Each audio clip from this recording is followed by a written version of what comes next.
Keynes, welcome, sir. It's a pleasure. The pleasure's all mine. Your agenda. That won't be necessary. I am the agenda. Tell them I've arrived. And then tell them I've arrived. And your name is? HAYEK. F.A. HAYEK. With an H.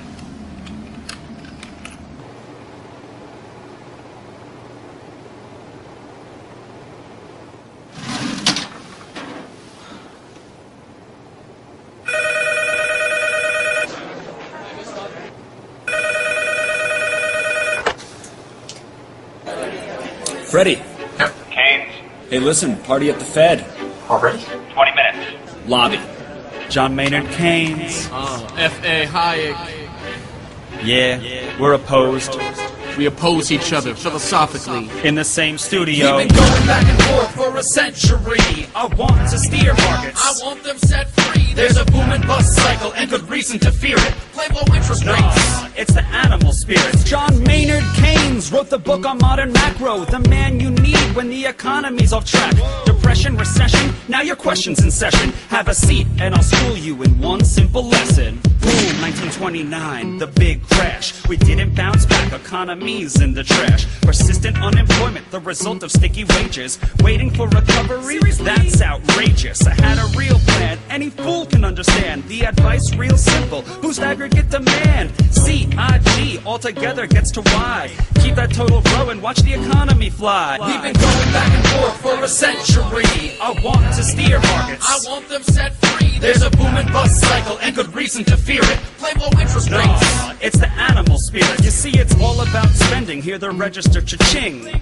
Circular flow, the dough is everything. So if that flow is getting low, doesn't matter the reason. We need more government spending. Now it's stimulus season, so forget about saving. Get it straight out of your head. Like I said, in the long run, we're all dead. Savings is destruction, that's the paradox of thrift. Don't keep money in your pocket or that growth will never lift. Because business is driven by the animal spirits, the bull and the bear, and there's reasons to fear its effects on capital investment, income, and growth. That's why the state should fill the gap with stimulus, both the monetary and the fiscal. They're equally correct. Public works, digging ditches, war has the same effect. Even a broken window helps the glass man have some wealth. The multiplier driving higher the economy's health. And if the central bank's interest rate policy tanks, a liquidity trap, that new money stuck in the banks. Deficits could be the cure you've been looking for. Let the spending soar now that you know the score. My general theories made quite an impression. Revolution. I transformed the econ profession. You know me, modesty, still I'm taking a bow. So say it loud and say it proud, we're all Keynesians now. We've been going back and forth for a century. I want to steer markets. I want them set free. There's a boom and bust cycle and good reason to fear it. I made my case, Freddie H. Listen up, can you hear it? I'll begin in broad strokes, just like my friend Keynes. His theory conceals the mechanics to change. That simple equation, too much aggregation, ignores human action and motivation. Yet it continues as a justification for bailouts, payoffs by polls with machinations. You provide them with cover to sell us a free lunch. Then all that we're left with is debt and a bunch. If you're living high on that cheap credit hog, don't look for a cure from the hair of the dog.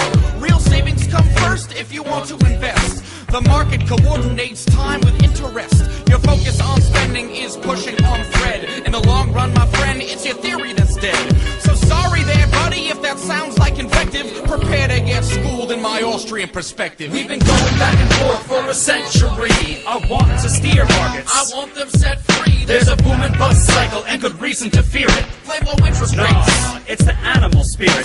The place you should study isn't the bust, it's the boom that should make you feel leery. That's the thrust of my theory. The capital structure is key. Malinvestments wreck the economy. The boom gets started with an expansion of credit. The Fed sets rates low. Are you starting to get it? That new money is confused for real loanable funds, but it's just inflation that's driving the ones who invest in new projects like housing construction. The boom plants the seeds for its future destruction. The savings aren't real, consumption's up too, and the grasping for resources reveals there's too few. So the boom turns to bust as the interest rates rise, where the cost of production price signals relies. The boom was a binge, that's a matter of fact. Now it's devalued capital that makes up a slack. Whether it's the late 20s or 2005, booming bad investments seems like they'd thrive. You must save to invest. Don't use the printing press, or a bus will surely follow, an economy depressed. Your so-called stimulus will make things worse. Just more of the same, more incentives perverse. And that credit crunch ain't a liquidity trap, just a broke banking system. I'm done, that's a wrap. We've been going back and forth for a century. I want to steer markets. I want them set free. There's a boom and bust cycle and good reason to fear it. Blame low interest No, rates. it's the animal spirit. The ideas of economists and political philosophers, both when they are right and when they are wrong, are more powerful than is commonly understood. Indeed, the world is ruled by little else. Practical men who believe themselves to be quite exempt from any intellectual influence are usually the slaves of some defunct economist. The curious task of economics is to demonstrate to men how little they really know about what they imagine they can design. They've been going back and forth for a century.